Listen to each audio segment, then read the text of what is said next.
News of the construction behind me came Monday, but depending on weather, the project should wrap up in about 2 weeks. Lynn, a new bill might make it possible for restaurants in Tuscaloosa to get an earlier start on Sunday alcohol sales. Lynn, back in January, Hudson Fife passed away from a tragic hunting accident, but today his life was celebrated. Tobacco of any kind is banned in college athletics. Some male athletes, they're cutting incisions in their toes and putting the tobacco next to it so they can get their nicotine fix. But some female athletes, they're doing something we find hard to believe. Lynn, today's gloomy weather couldn't keep Tiffany Lawrence's spirits down. She and her 2 daughters are so excited to move into their new home. Yes, Lynn, this new scam is a genetic testing lure, and it's actually running rampant in our area. Well, days of rain and violent storms Saturday are having a big impact on Pickensville in Pickens County. WVOA 23's Erin McNally went to the Rivermont subdivision and has more. Days of rain and a violent storm over the weekend caused tremendous property damage in the Rivermont subdivision. And it's not over yet. The Tom Bigby River at Bevel Lock and Dam is where this water is coming from, and it's expected to keep rising. Gary Farley, who lives in the Rivermont subdivision, has not had any of his belongings affected, but feels for his neighbors. Well, you always feel bad when your neighbors get hurt. And that's part of being a Christian, is being concerned about your neighbor. So yeah, and several of the folks down the street are good friends of mine, and so it's a concern. Normally, people in the Rivermont community would take this road to get to their homes, but since Friday's flooding, they have to go by boat. Well, you can look at my boat shed out there. It's in the backyard. It's probably 5 foot high, 5 to 6 foot high in the backyard. I'm standing on the road right here, and it's probably 2.5, 3 foot. The National Weather Service suggests that those experiencing major flooding should avoid walking or driving through floodwaters. Just 6 inches of moving water can knock you down, and 2 feet of water can sweep your vehicle away. While not everyone in the subdivision has been affected, they're ready to help with cleanup when the time comes. But I know there'll be a lot of casseroles and a lot of mudding out and that kind of thing in the days to come. Pickens County residents are urged to continue using caution until the water crests. Reporting in Pickens County, Erin McNally, WVUA 23 News. Road rage is something that can happen anywhere, and a new bill coming through the Alabama legislature aims to reduce it. WVUA 23's Erin McNally has the story. Erin. Lynn, it's called the Anti-Road Rage Act, and I went out today to get drivers' opinions on the proposed bill. This can often be a result of this. Hogging the left lane can cause other drivers to get extremely upset. But Alabama lawmaker Philip Pettis is proposing a new bill to curb road rage. The bill explains that if a driver is in the left lane for more than 1.5 miles without passing a vehicle in the right, they could receive a ticket. Driver E.J. Harrell has mixed feelings about the proposal. I think it's helpful, at least, so that we know people can, keep going if they need to keep going. But at the same time, if I'm traveling for a long distance and I want to stay in the left lane to keep going fast, if I have to go behind somebody that's slower than me afterwards, I might be a little bit more upset.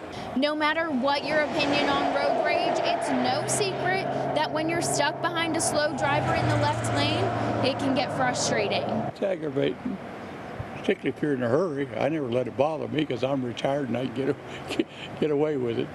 In Alabama, it's already illegal to stay in the left lane unless you're passing another car. Pettis created the Anti-Road Rage Act to clear things up, but some drivers don't see how it will be enforced. I mean, unless you're going to sit there with the police sitting over there the entire time riding in those lanes, how are you really going to know how long they were over there?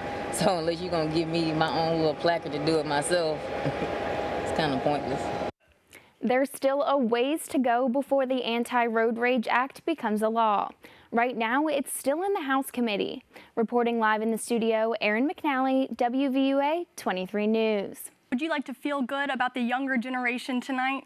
We're talking about high school students. Well, some local young men just might renew your faith in that age group.